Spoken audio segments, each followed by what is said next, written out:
First Sergeant Kep here with Company D, 2nd United States Sharpshooters, and thanks for joining us in the workshop.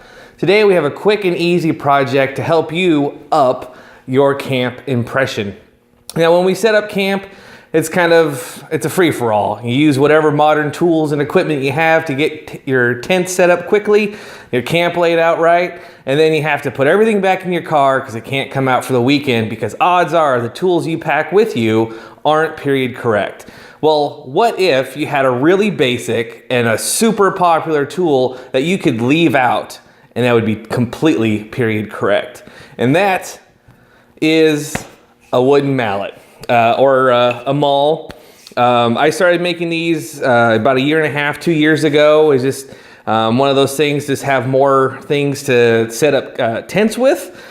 And it became incredibly popular. People were borrowing these all the time. They were getting worn out.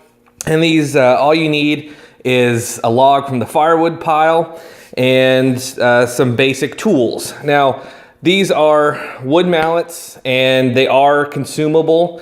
So they, depending on how you use them, they may last, a season. They may last you many, many years.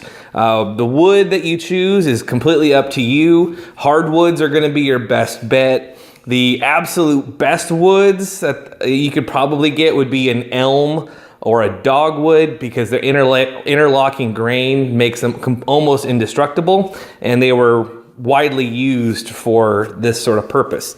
You can make them as nice as you want. Or as crude to serve your purposes. This is the one I use for my fro. And today I just have a semi-dry piece of big leaf maple. And for your size, you just need to figure out, a nice hand's width for the mallet head, and then a hand's width plus a couple of fingers for the handle. How big of a diameter you choose and how big you make your handle is completely up to you. I'm going to show you a few tricks to make a really nice one. For tools, you can do this entire thing with just a bow saw and a hatchet. But if you have a couple extra tools, you can get slightly better results and maybe even make it a little bit faster. So I'm going to get you set up on our first step. The first thing we have to do is get rid of this bark, and you can do that with just a hatchet. You could use a pocket knife. Since I tend to make quite a few of these, a draw knife is fantastic, works great. It's really fast. I use it with the bevel down, and you just peel all your bark off. Now with all the bark off of our log, we need to decide which end of the log we want to be our handle. So I want this side, and then to lay out the handle, I'll use my dividers, and I'll find the center of the log just by kind of guessing at a spot, and if it's not perfectly round, kind of the best average. And actually that looks pretty good. So I'm gonna push in my dividers, and then I like a handle, generally about somewhere around just shy of 1.5 inches. So then I'll just kind of set my dividers as a general guide, lock them in, and then I'll run a line,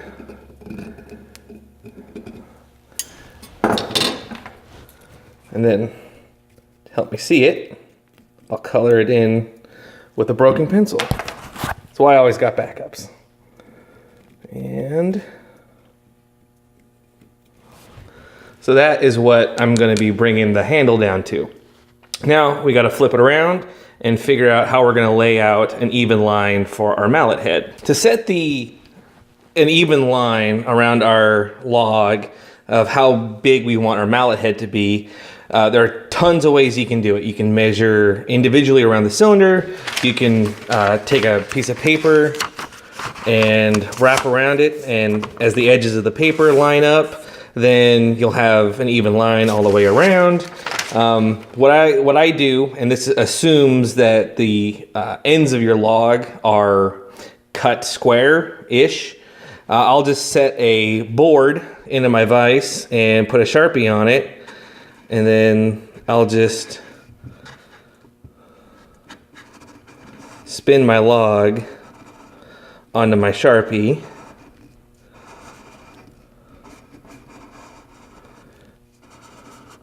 And the line's connected. Did a good job. With our soon-to-be mallet locked in safely into our vise, now's a good chance to, actually let me take it out a little bit, to figure out how deep my blade is going to be seen in order to be pretty close to my overall depth.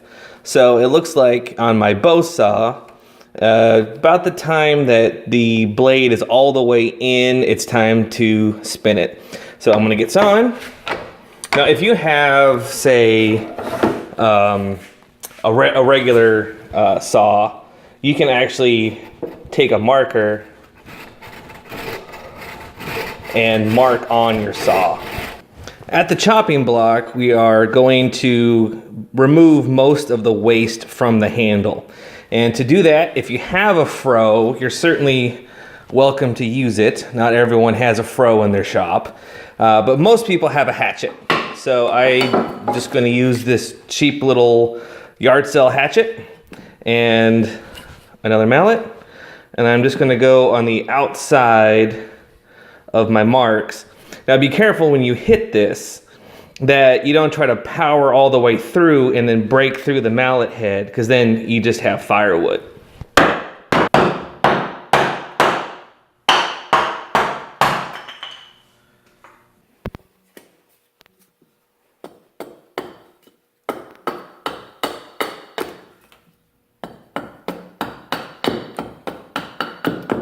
As you get down to your final results, you can make it as nice as you want. You can get excellent results if you're skilled with a hatchet.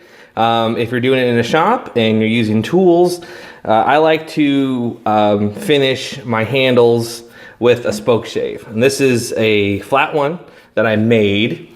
And you can also, at flea markets and antique stores, get these dual spoke shaves. So you have a flat one on one side and a curved one on the other. And this just kind of evens everything out. And if you want to make a particularly nice handle, a spoke shave will let you do more profiling and shaping of the handle.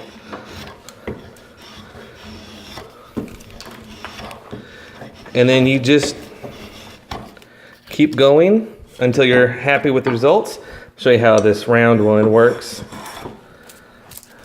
This one will remove all the flat edges from your hatchet or draw knife work.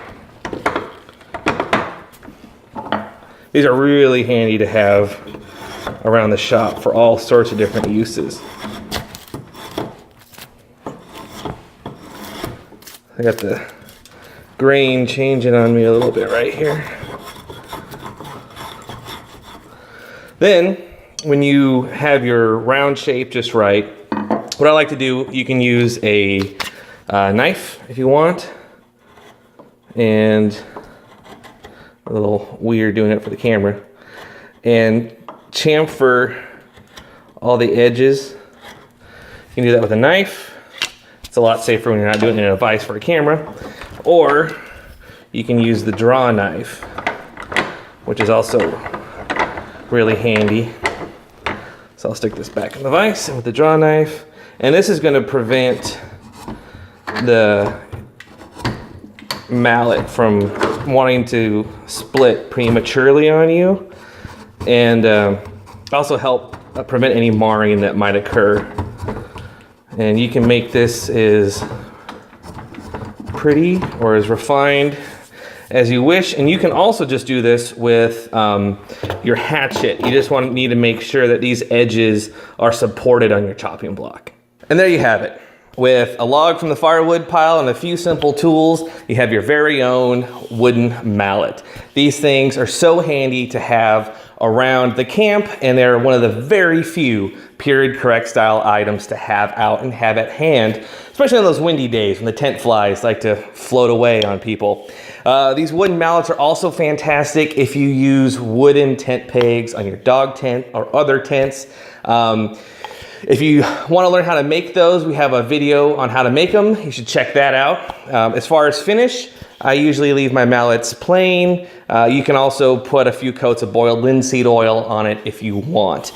Certain wood species are going to work better than others, but don't be afraid to try it out. Remember, these things, if they break, they just become firewood, so it's no big deal. They usually cost $0 to make and maybe half an hour of your time, but it will definitely be a welcome and useful tool in camp. Thanks so much for watching, and as always, and being a part of our community. Thanks for liking, commenting, and subscribing, and we'll see you next time.